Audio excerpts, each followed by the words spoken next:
Right. Anything that where the brethren seem to be teaching one thing and it doesn't Hmm. seem to fit in my particular situation, I think everybody has the obligation to go to the Lord and seek counsel about what they should do. But nobody has the right to take whatever counsel they receive from the Lord and then say, therefore, this is how it is for everybody This else. applies to everyone else. Yeah. Yeah. As the cold winds of winter sweep in, there's nothing like the warmth of a comforting cup to help you slow down and unwind. This is the season. Let Postum be your cozy companion. Made from roasted grains, Postum is caffeine-free and rich with a smooth roasted flavor.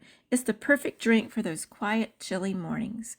Whether you're curled up with a good book, sharing a laugh with loved ones, or simply watching the snow fall outside, a cup of Postum is the moment you have been waiting for.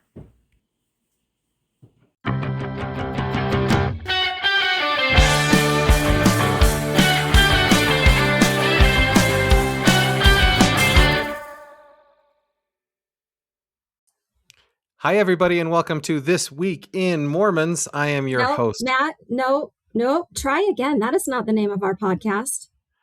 After all of these years, we've decided to change the name of the podcast. We, That's meaning right. mostly Melissa. Melissa has been lobbying Kurt for a long time saying, give us a new name, give us a new name. Matt, What's just start the podcast again. You got this. No, our listeners might not know, right? Because if they didn't Oh, listen to okay. that one episode, then it's Okay. okay. We start This Week in Mormons. I'm Matt. You're Melissa. We're the what siblings? We're the siblings. So the podcast name is going to be changed to This Week in Latter Days.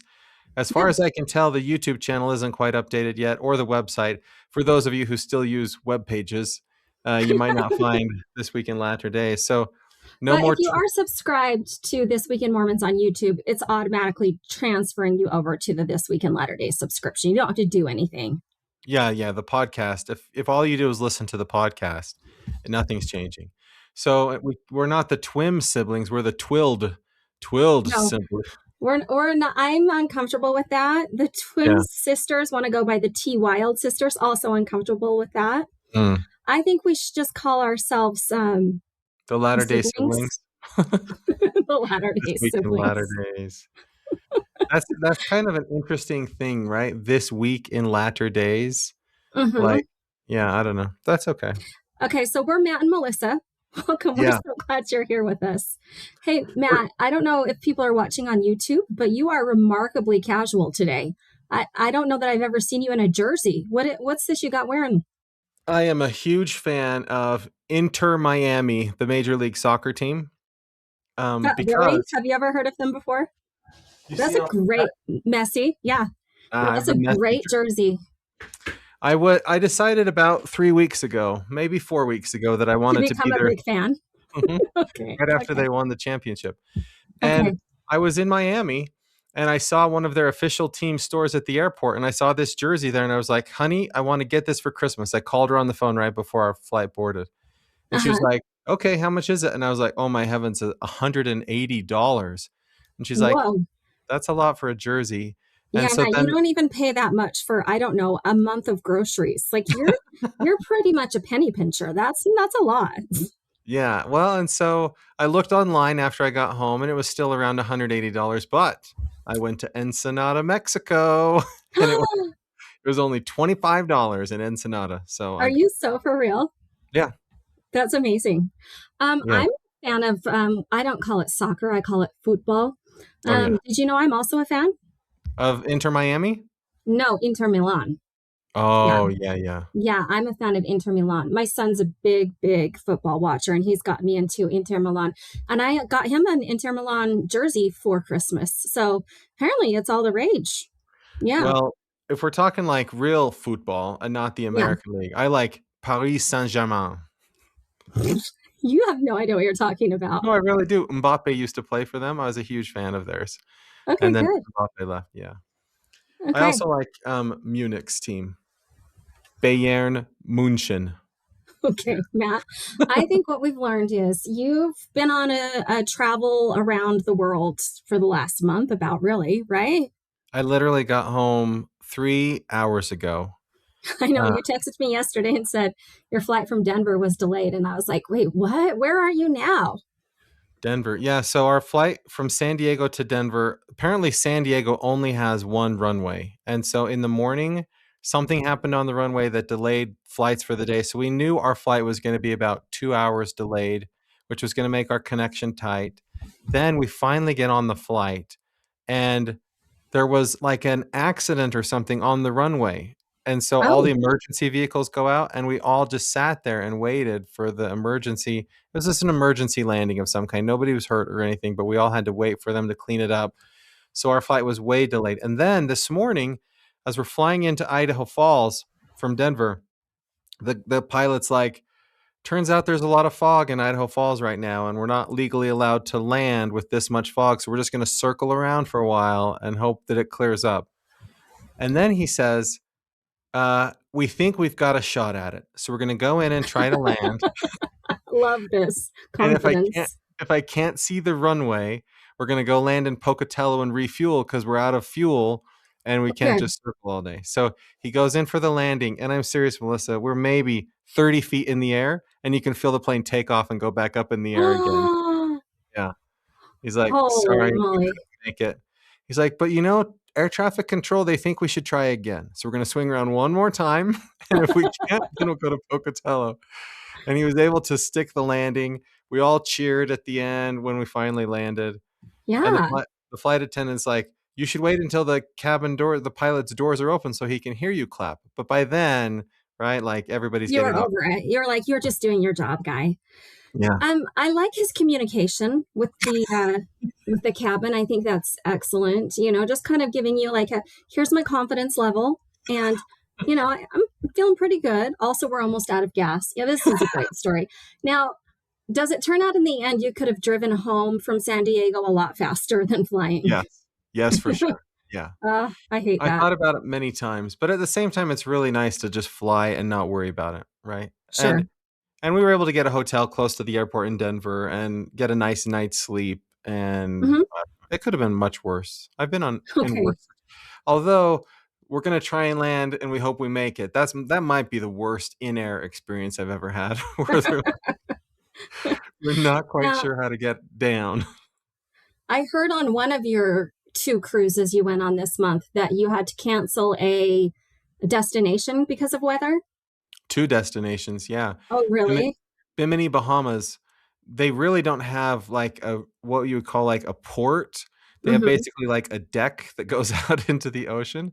And so there were strong currents. And so I watched the cruise ship twice try to come in, but the currents would make the cruise ship kind of veer down towards the dock or whatever. And so basically they're like, yeah, you can't park here today. The currents are too strong. And the same thing had happened in Key West, Florida. But we were able to go back to Key West on a different day.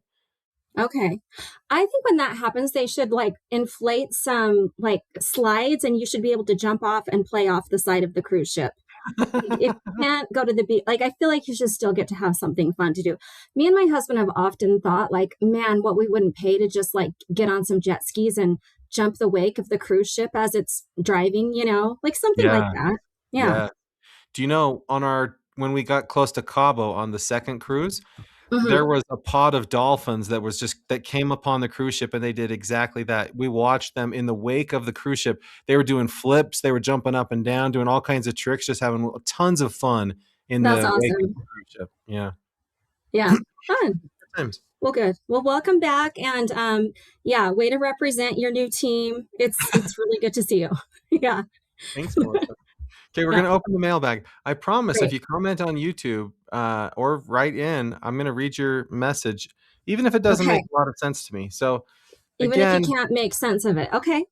This person's username uses capital letters to sort of like help me know when words begin and end, but I'm not great. So this person's name is at Amyaj Nostarachir Eniak Sovereign. Not sure exactly who this person is in the real world, but they said, thanks for listening and watching and commenting. Yeah, love to have you comment some more if you'd like. This one was on the episode that you did with Morgan. There were no comments on the year in review episode. This one says, the thing I like about women wearing garments of their own choice is because it is their decision to wear things like hosiery and long skirts and covers of their own choice. Otherwise, it just does not appeal to me. If they were forced to wear even what I would obsess over, anyone of any sex to wear. Furthermore, the trans community is a reminder of people's trauma, asking if God would truly give them an eternal identity that they would never love to be for themselves, even to be in the highest salvation as it is as well. So the resurrection is the life oneself would want to be alive as forever, where oneself does not need to be a clown dancing on a rainbow parade full of cruel envy and jealousy over anyone else as the reminder of themselves denied by the evil one. So I'm not sure how to translate all of that, but I will just take the first part of that comment. Okay. And they like tell me what you can tell me what you can tell me. They like people being able to wear the garments they want to wear. Now, this comment does make me think of a question that I'd never considered before. If I'm a man and I want to buy the slip garment, is that forbidden in some way? Do they say, oh no, you have a male on your temple recommend, you can't buy the slip garment to wear that? Okay, this is such a good question, Matt. Not because you asked it, but because, okay, first of all, I have heard a couple of men saying they wear the slip garment to bed. I think it's bizarre. I don't even wear the slip garment to bed, but I know a lot of women like to do it too. But I guess men like the idea of a nightgown for bedtime. Whatever. Anyway, in the movie I saw with Ebenezer Scrooge, that's what he wears to bed, is a long dress-like pajamas. Yeah, with a nightcap. Yeah. And wearing a hat to bed, that's also an interesting choice. But anyways, to circle back, when I was pregnant, now this was a long time ago. I haven't had kids for a lot of years, okay? But the garments were horrific. They were horrid. The choices that you had for maternity garments. So anyways, at one point in my pregnancy journey, I was doing some laundry and I happened to try on, because I was desperate, my husband's garment bottoms. And I was like, hold up, these are rather comfortable. These fit quite nicely. The waistband feels better. It fits at a right spot. I was like, I'm just going to wear my husband's garment bottoms while I'm pregnant. But I was like not sure if it was okay. So I actually asked the temple matron where I lived, and she said, no, absolutely not. You cannot do that. Oh. And I was like, wait, but why not? Like, it's the same, right? And she was like, absolutely do not do that. Now, I'm older now, and I've come to learn, like, there's a lot of matrons of temples that might give whatever answer they think, right? Like, there wasn't anything ever written down that I'm aware of. That was probably her opinion, and I still, asked her and did what she thought. But I think these days, if you were to ask a temple matron, you might get a different answer. But Matt, what do you think? I think if it's not in the handbook, you can do whatever you want to do. And so yeah. I don't really judge. I think I listened to the year in review episode. You guys all talked a lot about the new garment. And to me, it's such a them? No, and I won't. Well, that's why it's such a non-issue. You just wait, Matt. You just wait. I'm still wearing the thermal garments that go down to my ankles and my wrists because that's the only thing that feels appropriate in our time. You are so dumb. First of all, you're not. Okay. And second of all, you can't speak of that which you don't know. Now, that is almost 100% what we do on this podcast. So I know I'm speaking out of turn, but you cannot speak on that which you don't know. And I'm telling you, it's not the fact that they don't have sleeves, although that is definitely a plus. It is the fabric. The fabric is so nice. It's so nice. No, so this is what I think about it. I think that the garments that were made, 30 years ago, were designed for people who live in Rexburg, Idaho. We're probably the only people in America right now that have snow on the ground. And it's cold all the time. So if I go to like a tropical location, then suddenly the fabric and stuff of my garments feels like overwhelming. Like I'm like, oh my goodness, this is so hot. But where I'm at now, and I have like so many pairs that like, yeah, I'm just like, there's no way. Maybe in 15 years when I'm buying underwear again, I'll be like, maybe I'll try the new stuff. Or maybe I'll get a pair for vacation. It's not a heat issue. It's a comfort issue. It's not a heat issue. I do have a couple of more comments on the garment, though, if I can take us in another direction. Hey, it's the listener that wrote the comment, so we can say whatever we want to say in response. Okay, good. Well, I have a comment to her, but first I have a comment about garments. So I was in my YSA ward the week after the new garments came out, and it was so fun because there was an entire 2 rows of roommates sitting in front of me, all returned missionaries, all with their shoulders showing. Like I was so excited for them that they Whoa. had all gotten to get to the distribution center. They'd all gotten garments and they were happily wearing new clothes. Like it was actually quite delightful for me to see. Did Now, somebody on the stand give them a stern, angry look on their face no, and be like, no. whisper, like, cover those shoulders, cover I those don't think shoulders. anybody even noticed except me because I was excited for them and jealous that I didn't have them yet. But I did then wonder later on, I was like, I wonder if that is going to get you in trouble at BYU. These girls go to Utah State, right? But at BYU, showing shoulders still against the honor code, correct? The Still dress and against the grooming honor code. standards. The dress and grooming standards. Yeah. I really should know since I teach there. But I thought you might know. I have no idea. I never until in class somebody starts talking about the dress and grooming standards, but then I start looking around. I'm like, wait a minute, look at all the beards that people have in class, and look at like this. I think you're not supposed to wear hats, and I Mm-hmm. honestly could not tell you if you can show shoulders or not. Well, I I don't know. don't think you can, and I would like to see an update to the standards. Here's the thing. I understand that the new garments aren't about modesty. Like they're two unrelated issues. And I understand that BYU's dress and grooming standards is separately different from the garments. I just would also like to wish that they could update their dress and grooming standards so that people could wear whatever they can wear with their garments on campus. But I know that, like, BYU is a little bit of a, what should I say, report on your neighbor. Special. It's a Well, report on your neighbor kind of society. I know of people who've been wearing a tank top and been turned into the honor code office. oh yeah, So, yeah. I mean, at the testing center. But this, I will tell you this. I don't know if I've told you this before. In 1967, Dallin mhm. H. Oaks was president of BYU, and he gave a devotional talk about the dress and grooming standards, saying basically, "I understand that they're outdated. I understand, la la la la. I think it would be wonderful if they were to change it, but it's outside of my control." And so, until the powers that be see that necessary to change it, we're going to abide by the dress and grooming standards. He's now the president of the church. So if Mhm. somebody had the power to change it, it would be Dallin H. Oaks. And Mhm. he's the first person I ever heard complain about it in 1967 Okay. before I was Okay. born. Okay. So I Well, don't think the dress and grooming standards are changing. oh, okay. You don't think they're changing. No. I think it's something to keep an eye on, Matt. One more thing about our listeners' comment. I mean, apparently we're going to do our whole show on our listeners' comment. I think what they're saying about the garments and the trans community and the eternal identity, and I'm sorry if I'm interpreting this wrong, but I think what they're saying is if your eternal identity, your eternal gender is transgender, then should you not be able to wear whatever garment you pick based on your gender? Because wouldn't heaven be you being able to truly be yourself, and wouldn't you be resurrected as yourself? I think Hey, that's kind of what that's, they're saying. that's pretty good translation. Okay. Okay. So I think that's why they're relating it to garments, because then if I wear whatever garments I want. Now, I know the church has written stuff about this in the handbook, about like you shouldn't change your gender or something like that. But I think they're speaking from a more philosophical, like bigger picture kind of a perspective. I would say bigger picture, we have no idea, right? Right. These are the bigger picture questions that we don't know.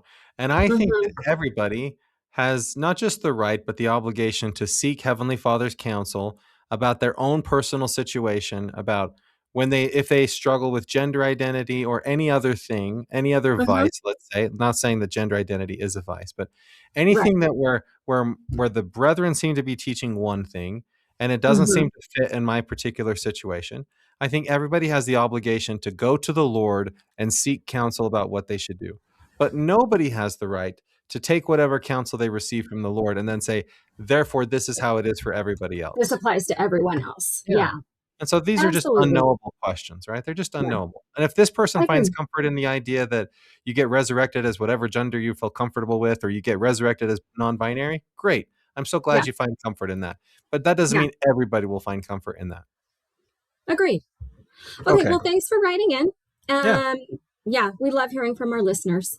Matt especially. Matt really, I do. he likes it whether you agree with him or not. That's Whether right. you think he's awesome or not. He loves it. Write in. Let us know. So the Yeah. first quick clip is President Holland died this week. I know And he died a little while ago, but we haven't recorded. But yeah. no, he died on Saturday. It hasn't even been a week since he died. Oh, okay. Yeah, it's been just within the week. Okay. I'm sorry, Matthew. Carry on. It's okay. So Yeah. I have two thoughts. The first is almost everybody I know has some story about Elder Holland, and they post a picture with them and Elder Holland, which Wow. which to me says less about. In fact, we even had Jaden on, who's been a pen pal with Elder Holland. Oh, you're right. Jaden Larson. Yeah. Yeah, which is funny, right? Because people post these photos with Elder Holland and talk about how he was so influential and important in their life. And it just makes me say, that's just a manifestation of the kind of person that Elder Holland was, President Holland was, that Mm-hmm. almost everybody has some kind of a story where they felt ministered to by him one-on-one. It's kind of like how good parents, all of their children feel like they're the favorite child of that parent.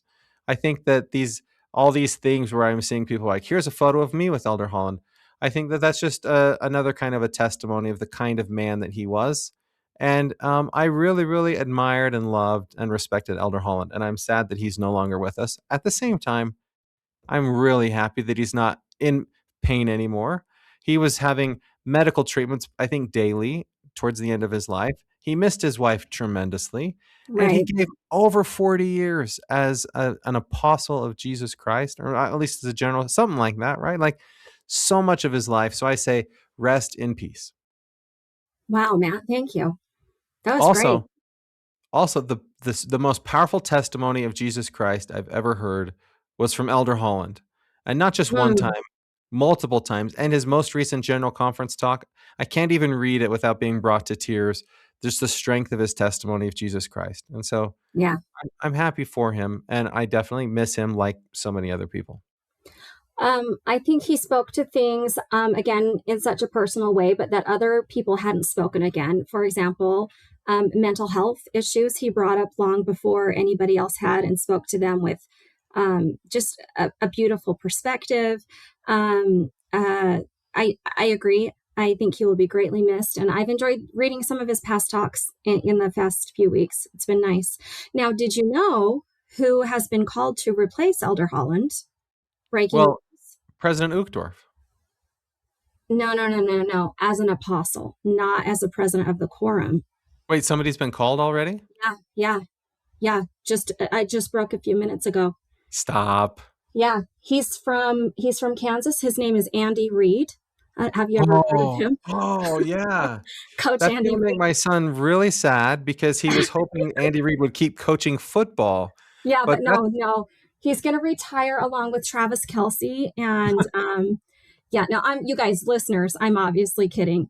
But wouldn't that be great? Coach Andy Reid. Or Mitt Romney, Melissa, since I know you have a soft spot in your heart for Mitt Romney. Okay, that's a different direction. I'm not mad about it if he is called to be an apostle. That's fine. Mm-hmm. No, I was hoping for someone more in the sports because I feel like a coach would be great. Like a coach apostle would be great. How about Dale Murphy? Do you remember him? Yeah, the baseball player. Yeah. We've got Kellen Moore, who's the coach of the New Orleans Saints. We've Kalani got Sitake, Kyle Whittingham. Kyle Whittingham just named as Michigan's head coach. Just kidding. He didn't retire, but he retired and then moved to Michigan. Yeah. Yeah. That would be wonderful. Did you know, by the way, I read somewhere that Kyle Whittingham was offered the job at BYU and he reached out to leaders in the church and he's like, is this a calling that I have to accept? And they're like, no, you don't have to take interesting. This. Yeah, interesting. Yeah, but he's willing to serve the Lord if called upon. But you know, most of the Quorum of the 12 come from the presidency of the 70. Oh, so they're already general apostles is what you're saying. General authorities of some kind. Back in the day, they had this position called assistant to the 12. And a little while ago, like let's say 30 years ago, they changed the name of that calling to presidency of the Quorum of the 70. So Mm-hmm. it used to be the assistants to the 12 became members of the Quorum of the 12. And now I think it's like Mm-hmm. 9 out of 12 of the current ones were apostles, were presidency of the 70 when they were called to be in the Quorum of the 12. Or So presiding bishopric, right? presiding bishopric, Elder Eyring, uh, I forget Robert D. Hales was in the presiding bishopric, and Kosei. And then you get some former BYU, Idaho presidents that often get called into. So if you're a betting person, put your roulette things on those kinds of positions. But Okay, but I like to be more innovative and exciting than like following the regular pattern. so J. Reuben Clark was not a general authority or anything when he was called to the first presidency. So J. Reuben Clark is your outsider person who was put into the first presidency. So Okay, and what year was this around? Like the this was 70s? David O. McKay So the called him. 50s? Yeah, So it's been a while. It's it's been a been a while. while, but that doesn't mean it can't happen again. Yeah. A lot of people are saying it will be Dubé. Because he's from Africa and he was the first Mm-hmm. black Mm-hmm. 70. Yeah. I think I've said this before, Melissa, that to me, the representation in terms of like racial, geographic, cultural, ethnic orientation, like all of that stuff happens in the 70 and doesn't Mm-hmm. need to happen in the Quorum of the 12 Apostles. Mm-hmm. Because in my view, the members of the Quorum of the 12 Apostles are regularly seeking out the perspectives of the people in the Quorum of the 70. So as long as you have representation in the Quorum of the 70, you don't need it in the Quorum of the 12 Apostles, because they actually seek that the representation is where it matters most is in the 70, not in the Quorum of the 12 Apostles. That's my Yeah, view. I think that's a great thought. People like to make more of this than that it's straight up revelation. If we're being honest, Yeah. people are like, this is President Oak's legacy, much like a president in the Supreme Court justices that he calls. This is the president of the church, and he's calling apostles, and his legacy is going to be the kind of apostles that he calls. And I, I get it, and it maybe points to a direction that the church is headed. But I do also feel like people are in the positions that they're in leadership in the church because they're in place to be called to be an apostle, if I'm Yeah. being honest, Yeah. Yeah, there's the political scientist in me that always thinks of it in an institutional perspective. But Yeah. what I would say is there's only a handful of general authorities that I've had personal experience with, or people I know closely have had personal experience with. And Mm-hmm. there are some general authorities that, let's just say, people I know would be very, very sad if those people got called to be in the Quorum of the 12 Apostles. And never at any time have any of those people ever been called to the Quorum of the 12 Apostles. So to Really? me, never. Yeah. I don't want Have to you go through ever the had a list. bishop called where you're like, oh, that's exactly the one person I didn't want it to be, and then you have to struggle with it? It's definitely happened at the bishop level. It's definitely Yeah. happened at the stake president level. But Yeah. and it's even happened at the general authority level, the Quorum of the Mm-hmm. 70 level, or area authority 70. It's never happened at the Quorum of the 12 level. And everybody I've ever talked to who personally knows someone in the Quorum of the 12 Apostles is always just so excited. They're like, this person is just the perfect person for this. And I've Yeah. never heard anybody say something like, wow, I'm gonna have to struggle with this one. I'm gonna have to go home and pray about this one and find a test. In my experience in life, that's never ever happened. And so I think that revelation does matter a lot more than like the political science institutional sorts of things Yeah. that we talk about. But also, let's go, Andy Reid. Please bless. No, but would you really want Andy Reid to have to do that? Yes. No, Absolutely. like his age, Yes. where he's at in his life, and Oh, come on. Yes. he's Yes. a football coach. That's Like, right. A coach as an apostle, that'd be amazing. Rally the troops, gather us together, get I us would, all on track. Yes. Hey, how about at the very least, Young Men's General Board? Like, let's oh, put for him there. sure, yeah, for sure. Yeah. But I just don't want to do that to him. Like being called as a general officer of the church to me is like not a happy thing in anybody's life. I never feel happy for anyone who gets called to be a No, general it officer is. of the church. It is full-time service of the Lord. I think it's a fantastic thing. Okay. Yeah.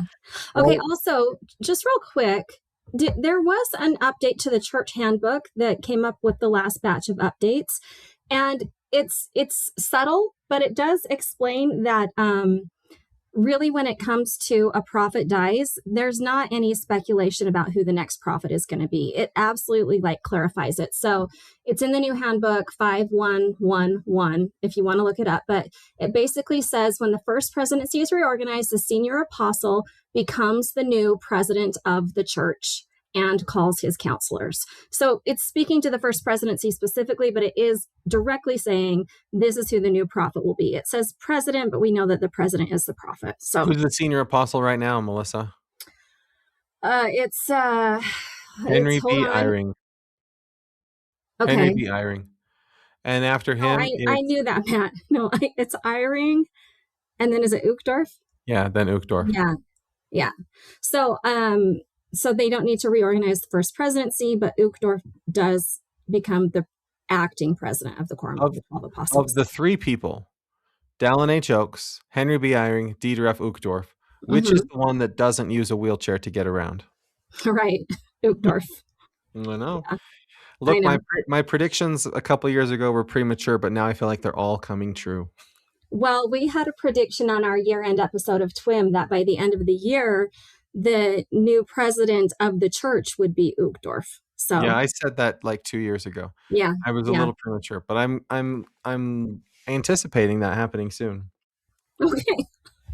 Hey, so Kurt Frankham, some of you might know him. I know him. Mm-hmm. He had an interview on his Leading Saints podcast where he talked with people, with a professor of ancient scripture, about how to teach the Old Testament in the upcoming year.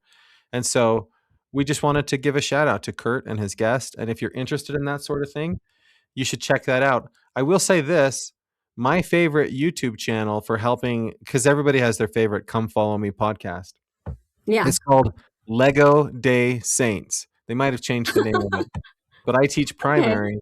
And every single Come Follow Me lesson, he does stop action Lego.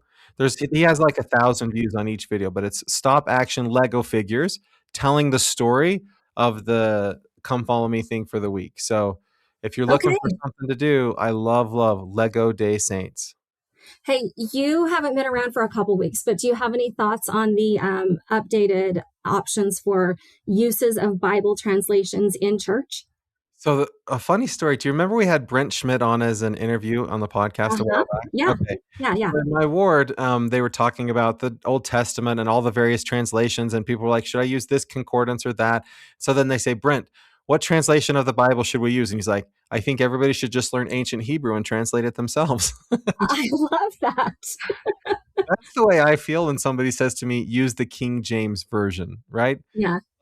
Every translation has strengths and weaknesses. By the way, the King James Version, we have Peter, James, and John. Did you know that the guy's name isn't actually James? We're all going to get to the other side of the veil and find out that Peter, James, and John, his name was Jacob. But we called him James because in the King James translation, the king was James, so they translated that into James. Every translation has its flaws. Just read the one that makes sense to you. I think it's way more important to read the Bible than to read the correct translation of the Bible or whatever. So just read the Bible, and whatever thing works for you, do that one. Okay, perfect. I knew you'd have an opinion. I've been reading from I use the New Living Translation. I think it's at a 5th grade reading level. I've been reading from that for 4 years. And every time I'm in a class and they're reading from King James and everybody's like, I don't know what that means. And then somebody's like, let's see what the ancient Hebrew says. I just pull out the Blue Letter Bible. It has the New Living Translation. By the way, they have the notes in that. I could sound like such a smart person because I click on their little notes and it'll tell me all the different translations, how they translate that different phrase.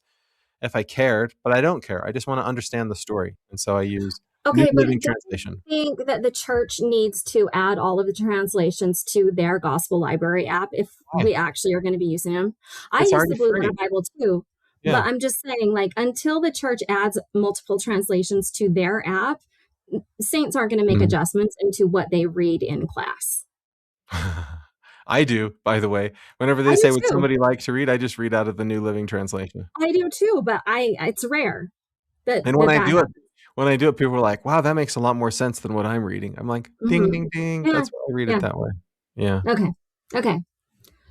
Let's see. What's next? Oh, there's new missions. That's old story. New missions in 2026. Yeah. Wyoming's the state getting one for the first time. Finally. Yeah. Well, I think some people are saying, wow, what great vision we had, starting all these new missions and then lowering the mission age, because there's going to be a big increase in missionaries in 2026. When we were in San Diego, we went to the visitor center at the Mormon Battalion Visitor Center, and the missionaries that took us on a tour were both from Mexico. And one of them, English was her native language. One of them, English wasn't her native language. And as I heard these sisters talking about the Mormon Battalion story in English with an accent, I just thought to myself, our church is so global, and I think that it's a positive and a good thing. And to me, it's analogous to, there was a time in church history when the church went to Kirtland and there was a whole bunch of apostasy and stuff, but the 12 had been in England baptizing people. And all of these converts from England came, and Europe generally came, and they were the strength of the church as the church moved to Nauvoo and then into Utah. And all of those people who'd been there before, a lot of them left the church, and a lot of the church leadership left the church and things like that. I feel like a similar thing's happening with the United States now. Like, for so long, strength of the church has been the United States, and the perspective of church leaders has been the United States. And the way that we talk about and think about the church has been from a United States centric perspective. And I think what's happened in the last 10 years is so much global growth that it's no longer going to be that way in the future, which excites me. But I think it's going to make a lot of people in Utah and Idaho uncomfortable as the church looks less and less like it once did and more like a truly global church. Yeah. Gosh, we can't have people being uncomfortable, Matt. I travel, when I go to other countries, I go to Catholic churches because it allows me to see the way Christianity is portrayed in different cultures. Like, the Catholic Church is a bit of a constant. So you can see like what is the same, and then you can see what varies culture to culture. I feel the same thing happens in our church. I love going to our church in other places because you see the variety of the culture of how things are done and how people express things. And I just think it's great. I agree. Okay, one last quick clip. The president of BYU Hawaii, President Kauai, I don't know how to say his name, but bless you, President. He's going to get cancer treatment, and he is going to take a big leave of absence. He's instantly being replaced by his assistant president. But Matt, do you want to know what this story made me think of? There's never going to be a female president of any of these universities, is there? Because I was thinking, what if his assistant president was a female? Then she would automatically take in. But isn't it like technically a priesthood position, and it will never be a female president? Not at all. Nope. Really? You can definitely have a female president. Oh, yeah. Please make me feel better. Explain. Is it not a priesthood calling? No, because it's not. It is, right? No. It is. President, who's the president of BYU Idaho? President Meredith? Oh, yeah. He did talk about how he got called. Yeah. It's a priesthood calling. Well, none of the faculty are priesthood callings. None of the other administrators. But the president is, and then so I'm just saying, like, in this situation, the president's taking a leave of absence. They immediately put in, his second in line, and that happens to be a man too. But I was like, what if it was a female? Could we have had a first female president? And then I was like, no, they wouldn't have done that, right? BYU Idaho is looking for a second in line right now, and I hope that it's a female that they choose to take that position. But maybe there's something there. I don't know. But Melissa, that's a simple change, right? All you need is a president of the church that says this doesn't have to be a priesthood calling, and then boom, it's not. There's no revelation. Great. I'd love for that to happen. I'm going on record. That's all. Okay, great. Okay, Matt, are you ready for big deal, little deal, no deal? It's been so long. I'm super ready. I know. And Matt, this is the best game. I think people are probably playing this at home all the time. Just like, hey. Yeah, they are. They for sure are. When it looked like we weren't going to be able to land immediately and we had to take off. Like, who wants to play big deal, little deal, no deal? I was thinking to myself, wait, this might delay the time at which I get to play big deal, little deal, no deal. I pray that we land so I can play this sooner. Yeah. This year we're going to come out with a board game edition. So, Grandpa Beck, if you're listening. We just need a song that goes like this. Big deal. Okay, here's your first headline. Sophia Callahan, a BYU volleyball player, talks about balancing an LDS mission and her collegiate sports career. Big deal, little deal, no deal. 3, 2, 1. Big Big deal. deal. Huge deal.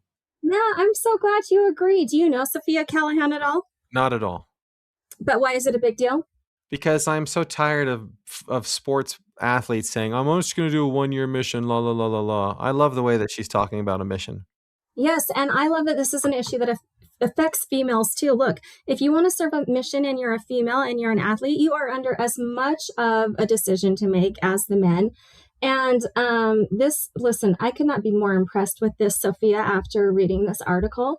But yeah, she just talks about like how she did have to make a decision, but how for her, but also for her coaches, having return missionaries on the team is a valuable asset. Yes, they have to take time away from training and all of that, but they become mature, they become deeper. But moreover, they know who they are when they come back. They know their identity. They're not just an athlete. They are a person with a lot of understanding of the world and different cultures, but who they are spiritually. And they demand NIL money. Just kidding. I Hey, like why that not? Yeah. Yeah. I know. But Okay. yeah, I think take a minute, listeners, and click on the links and read about Sophia Callahan. What a beautiful message. Yeah. She's awesome. Okay, here's Yeah. mine. Mr. Okay. Beast lists the Oh, church as a major. wait, hold on. You love Mr. Beast. I do love Mr. Beast. Yeah, I'm a huge fan. Not I've enough to never buy his seen him. candy bars. You've Oh. never seen Mr. I'm Beast? the one person in the world I know his name, but I've never seen him. I couldn't recognize him if I walked past him. Okay, well then that might, listeners who are playing along, that might influence how Melissa says this story. Okay. Mr. Beast lists the church as a major sponsor of his philanthropy efforts. Big deal, little deal, no deal. 3, 2, 1. Big deal. Huge deal. I still think it's a big deal because I know he's ginormous. Isn't he like number 1 on YouTube or something? Yeah, by far. I think PewDiePie or whatever his name was used to be like, but yeah, Mr. Beast has overtaken that. So Mr. Beast, this is how I perceive his transition into philanthropy. Mr. Beast got huge by doing these things like if you touch a $500,000 long enough, you win $500,000. And then, everyone's going to go live on an island, and whoever survives the long enough wins the island. Or let's play hide and seek, and the winner gets $1 million. And wait, I love this. I love all of these ideas. These are ideas I would come up with. Well, then you need to watch his channel because he does those. Maybe I'm his biggest fan that's never watched him. Okay, I'm going to. Okay, so then one time he finds out that there are a lot of blind people and that if they had cataract surgery, then he could cure their blindness. So he's like, instead of just giving people sports cars or money, what if I cured 1,000 people of blindness? And so he does this video where he cures blindness. I think it was 1,000 people, maybe more. And then I think that got the philanthropy bug in him where it's like, boy, it feels good to do good for people. And it's nice to give money away as a thing to like build your brand, but wow, it feels good. And then he teamed up with Mark Rober, who is a member of our church. And they started working together on the philanthropy site saying, let's try to use our platforms to do good in the world. So the first thing I think they did was clean up like plastic in the ocean or something like that. Anyhow, big deal because people are regularly complaining that the church doesn't get involved in philanthropic efforts. And I love that they're putting seed money into this could be like the new future of philanthropy. Rather than having millionaires. Cool. Yeah. Rather than having millionaires get together for a gala and auction off like whatever big prizes for rich people, I think that this is something where you could teach masses to like get involved and do good. Okay, but Mr. Beast and Mark Rober, I know that they're both members of the church, but like no, Mr. Beast worldwide, are they not? Okay. He's not. No. Okay, I understand. So the church is donating to his philanthropy efforts. Yeah. That's even a bigger deal then. Okay. It's also possible that Mark Rober solicited that, right? Because they work together. Sure. Okay. I also heard on Instagram that one of the new members of the Young Men's General Board worked with Mr. Beast early on. So it's also possible that there's like that he has multiple connections to the church. And so when they found out what he was doing, they're like, we would love to be a part of this. I have an idea for a new reality show. Okay. Let's send the elders to teach Mr. Beast. Okay. He doesn't have to convert. I just want to watch the process of the discussions and them getting to know him. I want it to be a casual, laid-back reality show with real missionaries and Mr. Beast interacting with them. So I'll tell you this as someone who watches Mr. Beast casually. He creates really good content, but he himself is not an interesting person to talk to. So Matt. that reality show would not be a very fun reality show because that's not his brand. He's not like a deep thinker. He's not like he's not like his very, very first video that went viral was him playing Minecraft and doing this thing on Minecraft. Anyhow, he's a great person. He's not an engaging person for that kind of a reality show. I don't think it would do very well. Okay, well, pass on that idea. It's time for my next headline. Okay. It's short, so I'm going to need you to focus. Okay? All right. Okay. Kevin, Frankie, remarries. Big deal, little deal, no deal. 3, 2, 1. Little deal. Big deal. Little deal. Little deal. Well, do you know who Kevin Frankie is? Of course. He was kicked out of his home by his wife so she could go live with him. Yeah. So she could go live with Jody Hildebrand. And of course, Ruby Frankie has pleaded guilty to 4 counts of aggravated child abuse. She's in prison. Now, I watched the documentary. It was good, right? The one on Hulu? Yeah. Okay. Now, the reason I think this is a big deal is because Kevin Frankie has been painted as, oh, why don't they arrest him too? He should have been paying better attention. He's just as involved as or at fault as Ruby. Or I don't know. Like, I just feel like he's been painted in a bad light. And on the documentary, which again was a great documentary, I did a little bit feel like, where's your personality, dude? Like, are you even like a person? Yes, okay. He is enough to marry someone. Really, this changes everything. I think this is a big deal because Kevin Frankie got remarried.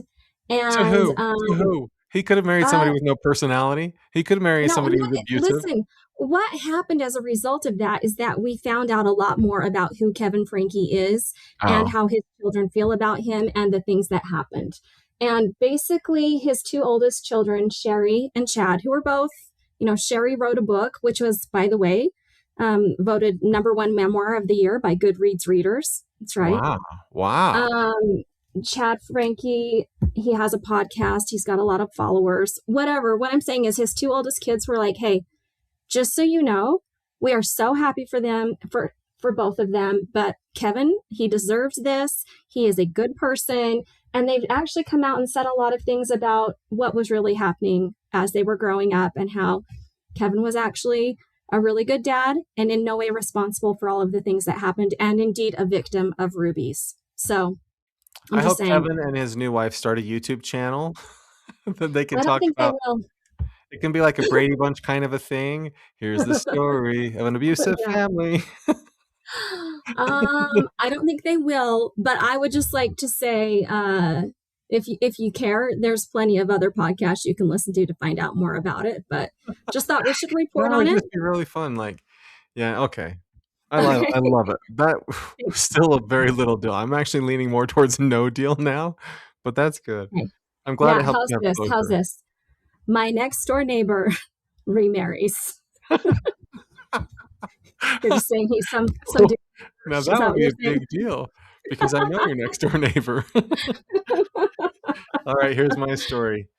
Nick Shirley investigated Minnesota's $1 million fraud scandal. Big deal, little deal, no deal. 3, 2, 1. No deal. Big deal. Oh my goodness. I have never been so embarrassed for a fellow member of the Church of Jesus Christ of Latter-day Saints. Like, hurrah that he's a member of our church. Love him. Hope he'll come to church regularly. Hope he'll come to my ward if he's ever in the area. But oh my goodness, what an embarrassing situation. Matt, your political bias is showing so hard right now. This is a young man, a member of the church from Farmington, Utah, who I knew nothing about, nor did I know anything about the $1 million fraud scandal in Minnesota until I clicked on the link. I knew nothing about it. But what I'm saying is, this is a young man who feels like he's done some really important investigative work, as does the entire state of Minnesota and half of the country. They're holding him responsible for uncovering some serious investigative journalism and some serious fraud. And I think you are so biased against this story and not tell me giving any our friend Nick the specific love that thing he deserves. Could you tell me anything specific he uncovered that nobody knew about before? Matt, I can tell you exactly what I know from Wikipedia, Fox which he News? now has a page of Wikipedia, which he didn't before. He Wow. started his career as a YouTube vlogger and prankster at age 16. Oh, Okay? that changes everything. Okay. Now, It's like if Jake Paul was a member of our church, I could be in so excited. 2021, he ceased his activities on YouTube in order to participate in a mission for the Church of Jesus Christ of Latter-day Saints. And then he came back and he was no longer a prankster. He decided to get serious about politics and wrongdoing in the world. And I think that he's a big deal, and I think we should just give him some love. Okay. I said I'm really happy he's a member of our church. I hope he comes to church. But these aren't the kinds of things I celebrate. If I'm being totally honest, like, because to me it's really not political. I feel like people like Nick Shirley get used by politicians and used by movements, and they get chewed up and this kind of spit out. And I'm happy if Nick Shirley wanted a lot of publicity. I'm happy that he has it. If this is his dream, I'm happy that it's coming true. But in my view, these sorts of things don't often lead to happiness in the end. And so I wish I could be really excited for what's happening at this flash in the pan moment, but I don't think it's going to be a great thing in his life. Okay, Matt, I think you actually had a pretty decent take on that. And earlier when we were talking about the new garments, I accused you of talking on and on about things about which you had no actual knowledge. And I will admit that's what I was doing about Nick Shirley. I have no idea. None at all. It seemed like something to get excited about. Now, I do have a great headline. Let's move on. Okay. Matt, all the world is into Stranger Things right now. Are you? Me too. You too? Okay. Now, before I read the article, and this isn't going to affect my amount of deal that it is, but Matt, I had never seen Stranger Things before this Christmas break. What? Yeah, oh, Melissa, I know. You've been missing out on amazing stuff. I know, Matt, I have been binging it so hard because everybody was talking about the new season, going to see it in theaters, whatever. And I was like, okay, I'm just going to have to start watching it. Luckily, it's on VidAngel. Right. So right. I have been watching it, binging it so hard. Matt, it is the most delightful show I've ever seen. I love It is literally us when we were growing up, me and you, and running around in this small town and having all this freedom that we shouldn't have been allowed to have. And we didn't play Dungeons and Dragons so much. Matt, we played with knives. They do that a lot. They're definitely, other than the Dungeons and Dragons, we were trying to save the world from demons and this stuff like that. Matt, it is such a great show. And it is just like, it's all of the delightful things. Like I keep getting these ET feels, these Goonie feels.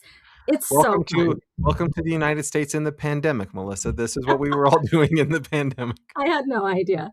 So did you anyways, I'm only in season 2 right now, just so you know. Oh, okay.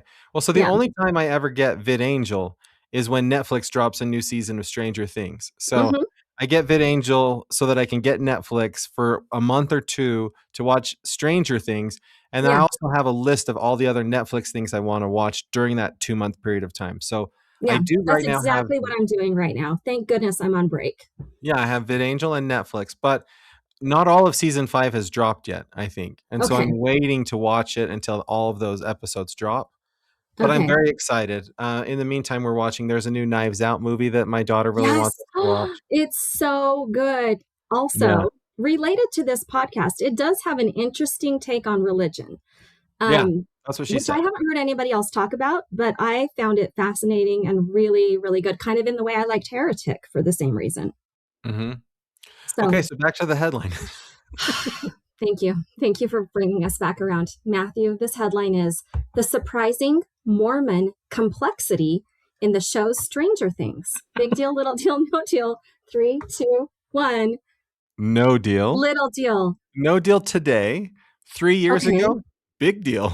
You haven't gotten to it yet. Well, but 3 years ago when it first happened, that was a big deal. But now, I don't know if it's in season 5.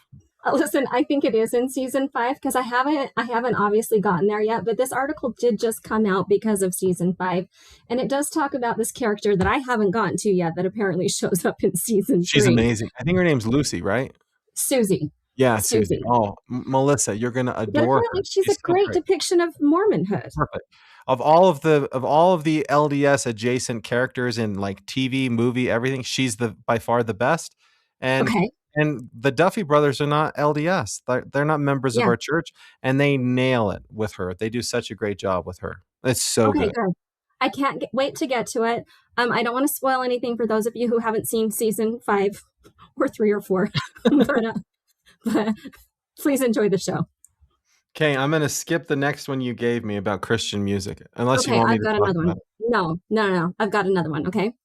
Now, I wrote this headline. It comes from my Instagram feed, so just so you know. Based on Melissa's headline, I wonder what I'll think. It means a lot to me, okay? Okay. The church is advertising on Instagram in a brand new way. Big deal, little deal, no deal. 3, 2, 1. Little deal. Tiny to little big deal. Listen, I don't know if they've gotten like a new social media manager or a new ad agency or something, but I have gotten these bizarre pop-ups in Instagram. Okay, the first one sponsored by the Church of Jesus Christ of Latter-day Saints, but it is an ad. It comes across as a sponsored ad. It's got a picture of a cute LDS-looking guy in a suit and tie, and it says, "Have you considered paid employment opportunities with the Church of Jesus Christ of Latter-day Saints? If not, you should." That's the ad. Trying to get people to work for the church? To work for the church. Yeah. Wow. Here's the second ad I got. Again, it's as an ad. It's posted as an ad from BYU Pathway Worldwide. And it says, "Skip the electives that don't boost your career. Apply to BYU Pathway." These are both brand new types of advertising from the church on Instagram. I'm going to go back to no deal. I'm going to say no deal. No, go back to big deal. We do not need to advertise for pathways. But we are. We are. And advertise for church employment. For church employment. Yeah. It's interesting, right? Yeah, I guess. I'm still going to go to no deal at all, but it is interesting. Interesting enough to be no deal. Stop. No, what are we hoping to accomplish? Like, I think we're trying to, like, the church is not just a church, I think is what we're saying. It's an opportunity for education. It's an opportunity for employment. None of these have anything to do with Jesus Christ. No. I think it's interesting. I really do. I like it. It's just different. Okay. Well, my story is even worse, but we'll decide if it's a big deal, little deal, or no deal. Okay. How the father of Mormon cinema lost his faith and found it again outside the LDS church. Oh. Big deal, little deal, no deal. 3, 2, 1. No little deal. It's all about the father Richard of Dutcher. Mormon Simon. Richard Dutcher, right? Richard Dutcher left the church. What movies did he do? God's Army 2, Brigham City. Oh, really?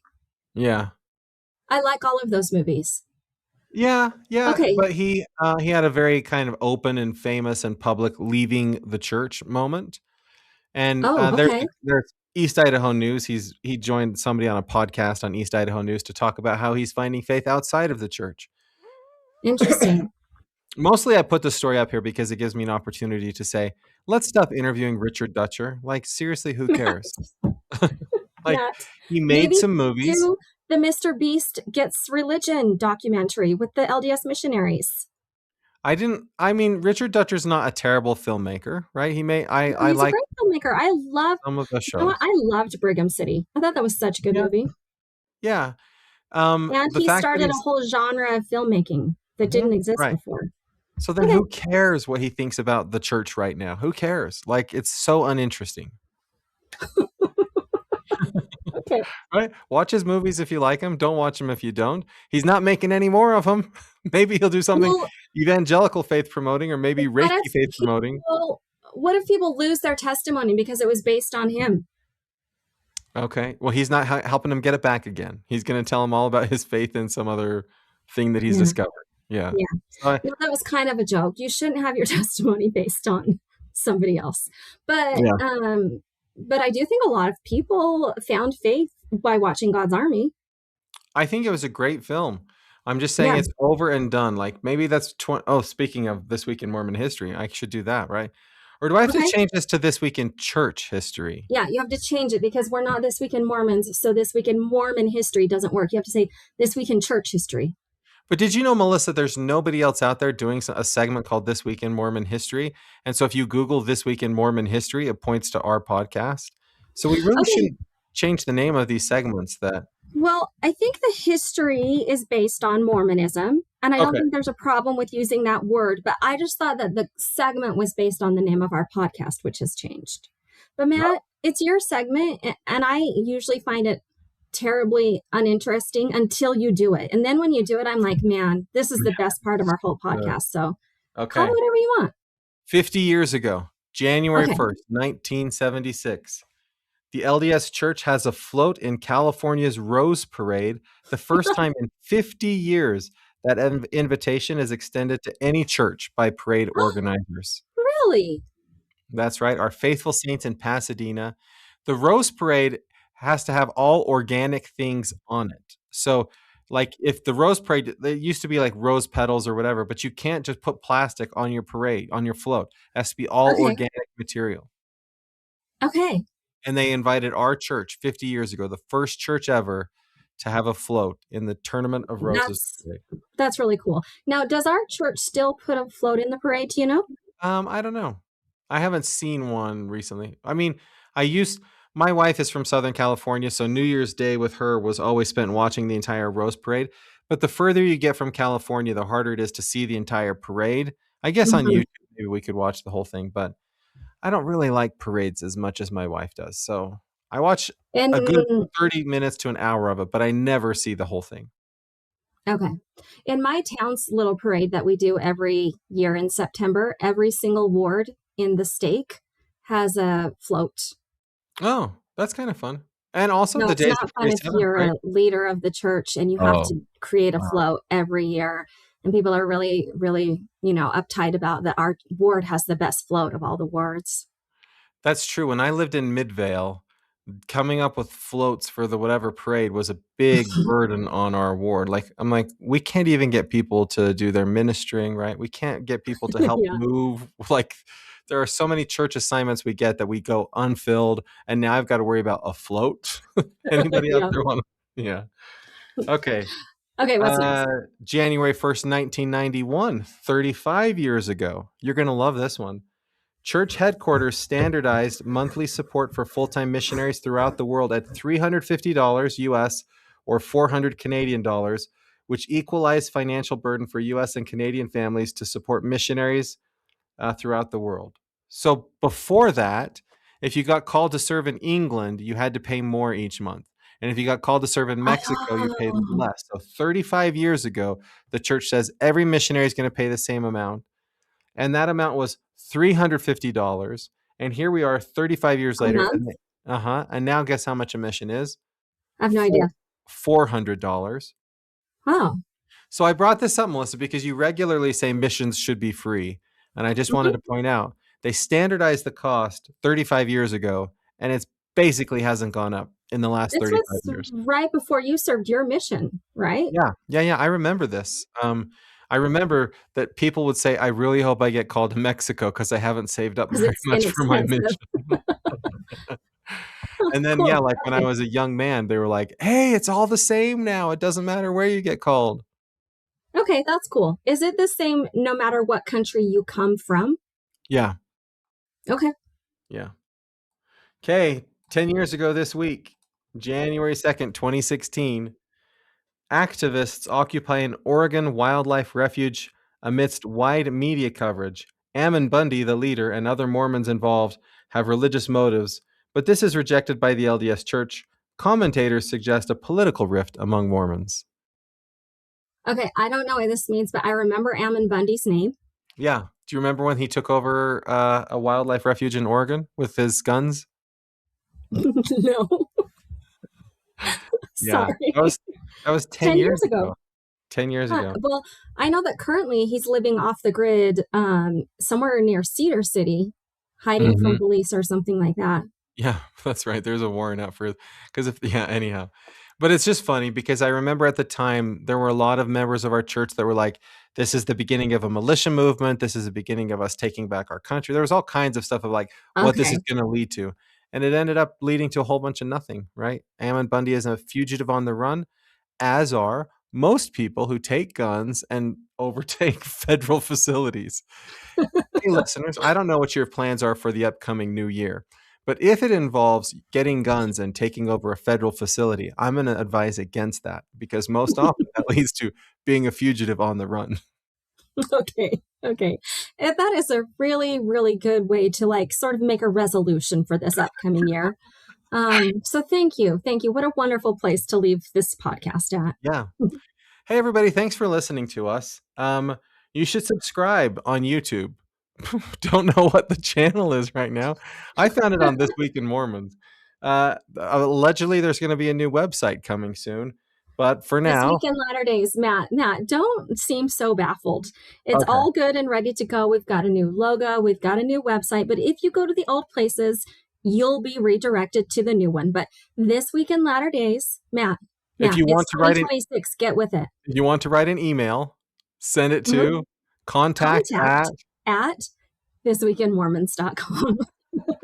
I made you do that on purpose.